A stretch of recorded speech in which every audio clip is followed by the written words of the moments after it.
தற்போது நெல்லை மாவட்டத்தில் உள்ள பாபநாசம், மணிமுத்தாறு ஆகிய அணைகளில் கடந்த ஆண்டு இதே நேரத்தில் 96% தண்ணீர் நிரம்பியிருந்தது.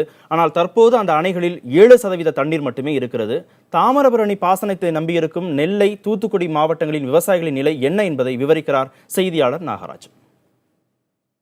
தூத்துக்குடி மாவட்டம் ஸ்ரீரங்கம் அருகே உள்ள இருக்கக்கூடிய கீழே கல்லாம்பாறை சேர்ந்த கடம்பா குளம். இந்த குளத்தை பார்க்கலாம். இந்த குளத்தோட ஒட்டுமொத்த பரப்பளவு பார்க்கும்பொழுது சுமார் 1800 ஏக்கர் பரப்பளவு கொண்டது. இந்த குளம் மூலமாக தான், அதாவது இந்த கடம்பா குளம் நிறைஞ்ச பிறகு இதிலிருந்து சுமார் 12 குளங்களுக்கு இது மூலமாக தண்ணீர் போகுது. அது மூலமாக சுமார் 15 கிலோமீட்டர் வரைக்கும் உள்ள கிராமங்களில் இந்த விவசாயம் நடக்குது. சுமார் 23,000 ஏக்கர் வரைக்கும் இந்த குளத்தை நம்பிய விவசாயம் நேரடியாக நடக்குது. இதே போல் இது மட்டும் இல்லாமல் மறைமுக பாசனமாக இது மூலமாகவும் உளுந்து போன்ற சிறு குறு தானியங்களும் அது பயிரிடப்படுது. இவ்வளவு பயிர்களுக்கும் ஆதாரமான இந்த குளம் என்பது தற்பொழுது மிகவும் வறண்ட நிலையில் காணப்படுது.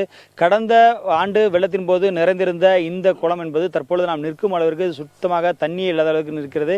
எனவே இந்த சூழ்நிலை விவசாயிகளை மிகவும் அதிகமாக பாதித்துள்ளது. இந்த பகுதியை சேர்ந்த பெருமாள் விவசாயி இருக்கா, அவர்கிட்ட கேட்கலாம்.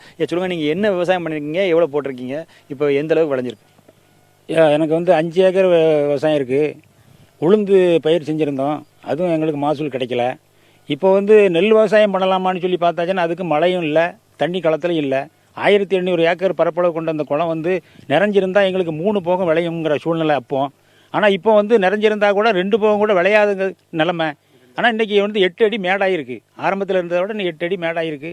பல முறை நாங்கள் இருக்கிற ஆட்சியாளர்கள், அதிகாரிகள் எல்லாத்திட்டையுமே நாங்கள் பல முறை சொல்லி பார்த்துட்டோம். இந்த குளத்தை இது வரைக்கும் தூர்வாரப்படலை. நீங்கள் சொல்லுங்கள், எவ்வளோ ஏக்கர் விளைச்சல் போட்டுங்க, என்னென்ன விளை போட்டிருக்கீங்க? எனக்கு புரியூர் கிராமங்க. 5 ஏக்கர் போட்டிருக்கேன். எல்லாம் உளுந்து போட்டு ஒன்றுமே எடுக்க முடியாமல் போயிடுச்சு. திரும்ப நெல் போடலான்னா தண்ணியும் இல்லை. குளத்தை தூர்வாரினாங்கன்னா நல்ல வர தண்ணியை தேக்கி வச்சு எப்பவும் யூஸ் பண்ணலாம். அதுக்கு ஏதாவது ஹெல்ப் பண்ணணும். அதாவது ஆங்கிலேயர் காலத்துக்கு உருவாக்கப்பட்டுள்ள இந்த குளங்கள் கண்டிப்பாக தூர்வாரப்பட வேண்டும். தூர்வாரினால் ஓரளவுக்கு பெய்யும் மழைக்கு நிற்கும். அப்படி இல்லை என்றால் ஏற்கனவே உள்ள விளைபொருளுக்கு விலை இல்லாத போல தற்பொழுது இந்த வருடம் விளைச்சல் இல்லாத ஒரு சூழ்நிலை இருக்கிறது. அடுத்த வருடம் தொடராமல் இருப்பதற்கு அரசு உடனடியாக நடவடிக்கை எடுக்க வேண்டும் என்பது இவர்கள் எதிர்பார்ப்பாக இருக்கிறது. புதிய தலைமுறைக்காக ஒளிப்பதிவாளர் சங்கருடன் தூத்துக்குடி ஸ்ரீவைகுண்டத்திலிருந்து நாகராஜன்.